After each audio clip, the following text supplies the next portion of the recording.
Hello, Gemini, and welcome to Scorpio season. For Gemini, Scorpio season is a time to focus inward, balance your natural curiosity and external attention with introspection and emotional depth. This season is about transformation through communication, thought, and letting go of any shallow connections that you may be holding on to. October 23rd, the sun moved into Scorpio, and October 28th, Mars conjuncts Mercury. And Mercury is your sign, the sign of communication, transportation, the sign of how we connect with other people. And Mars is Scorpio's, rules Scorpio. So that is intensity, kind of a divine masculine energy. There is a chance for mental clarity and direct communication, but also it could be very robust and bold at this time. So be careful about any kind of conversations that could get very animated and intense. November 3rd, Venus enters Scorpio, and it could be a really beautiful time for deepening emotional and intellectual bonds. November 5th, we have a full moon in Taurus. And for Gemini, it could be a beautiful time for grounding insights, especially in relationships and in particular romantic relationships.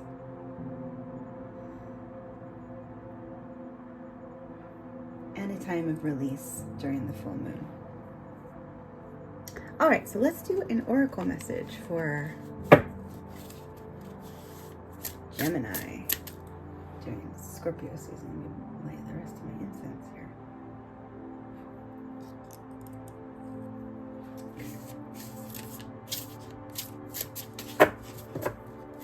All right, let's get a tone for Scorpio season. Teamwork. All right.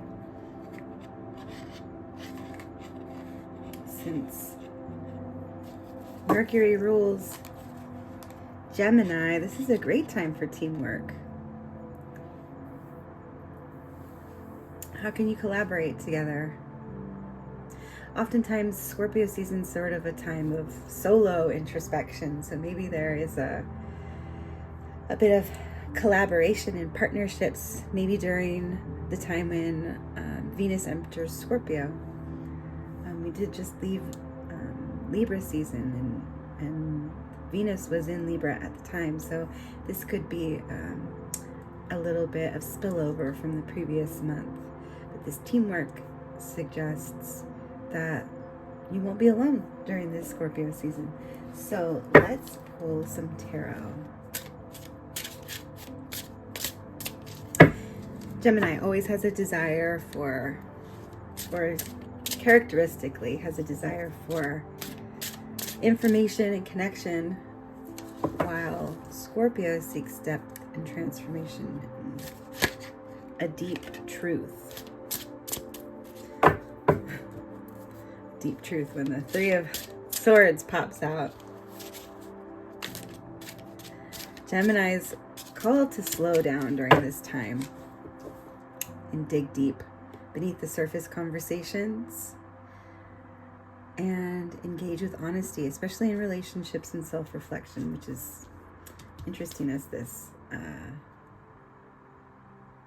Three of Swords pulls out the Heartbreak card. 3 suggests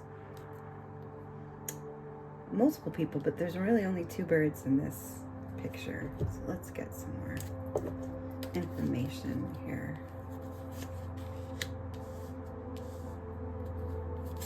9 of Cups and the Empress. Let's do one more. And the Ace of Cups. All right, so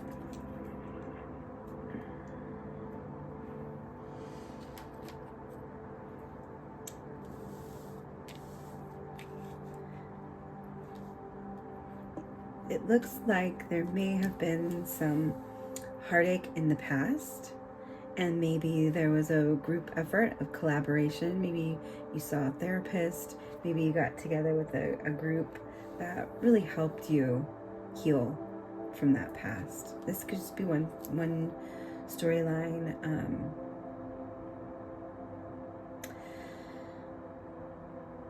And maybe that sort of rocked your world, and this idea of this really beautiful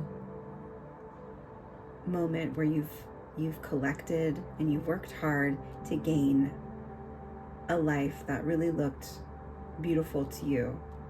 And maybe this Three of Swords sort of rocked your world.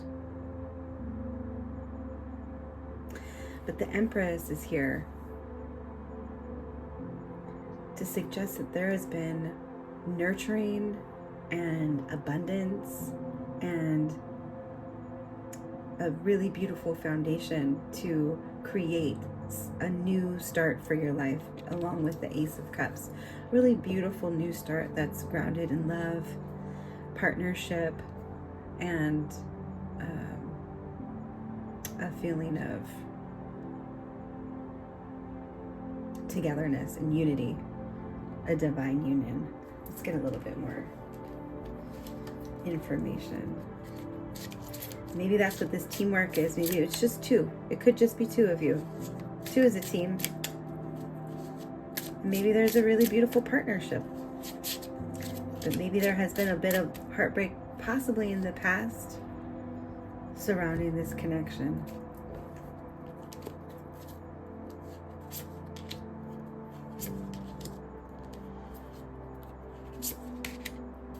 Okay, Ace of Cups on the Ace of Cups, the Tower moment on the Three of Swords, and the Knight of Cups here in the middle of the Empress and the Nine of Cups. So it's a very beautiful mirroring spread here.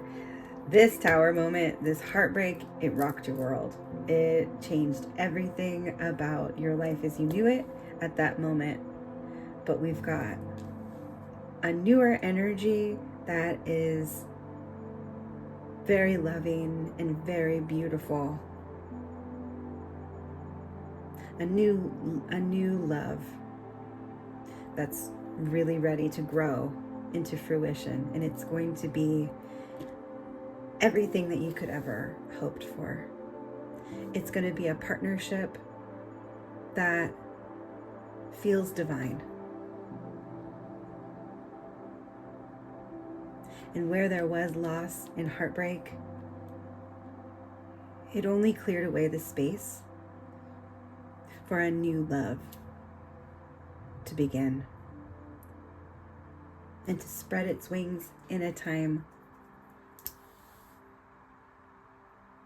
that there's true space for it. Wow. Okay, so let's pull another oracle message. Let's see if I can do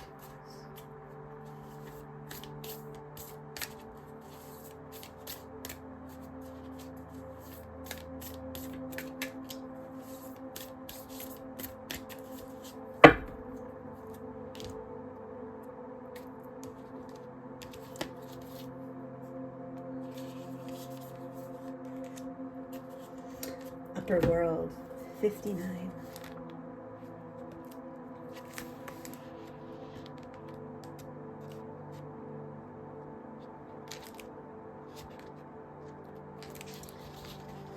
Angels, divine helpers, the ancient ones, and all varieties of luminous beings populate the upper world. It is a place where you go to retrieve your destiny and find out who you will become, discover your great potentials, and undreamt of possibilities. It is also the place where the spirits of the dead arrive when they complete their journey to the light.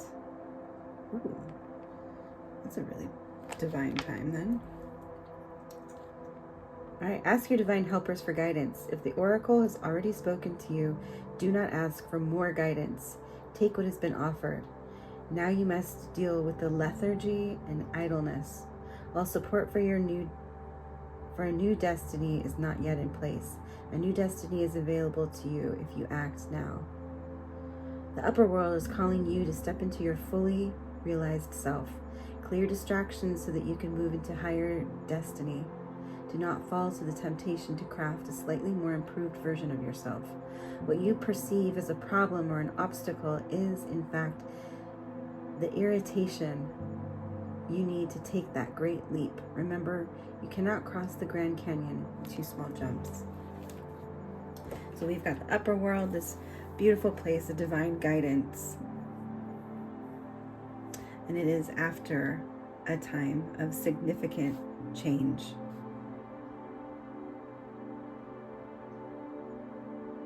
We've got the Empress, the Knight of Cups, and this really beautiful new start here to guide you. And there's this beautiful divine partnership that's here. All right, so I do have some journal prompts.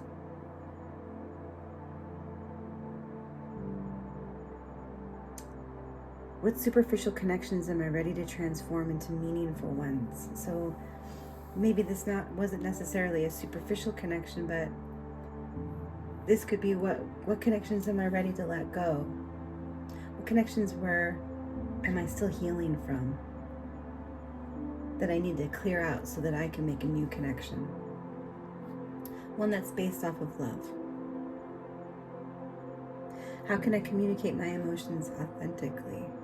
There's this beautiful opportunity for love here, and this may be a really great time during this Scorpio season to go within and think, really meditate, heal on this heartbreak, and use it to move forward in a place that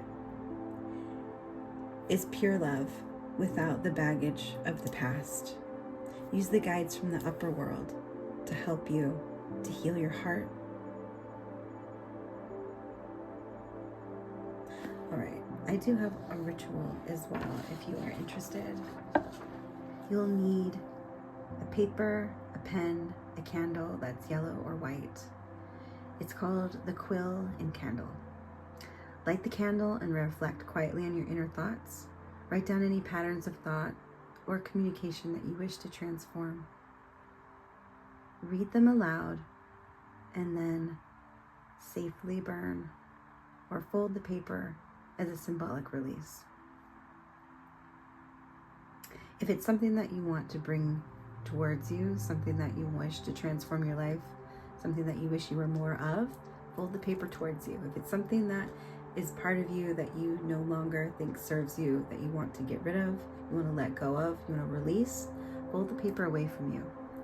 And then burn the paper as a symbolic release. Meditate for a few minutes on new ways that you can speak your truth. All right, Gemini, I hope that you can heal your heart and that you can take this opportunity of this new partnership, or this new partnership that's around you.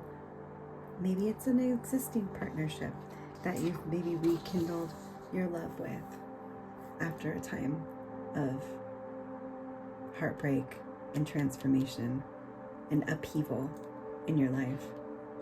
But there's so much love, so much abundance, and so much potential for a brand new beautiful start based off of love that's divinely guided. All right, if any of these messages resonated with you, please like and subscribe, and until next time.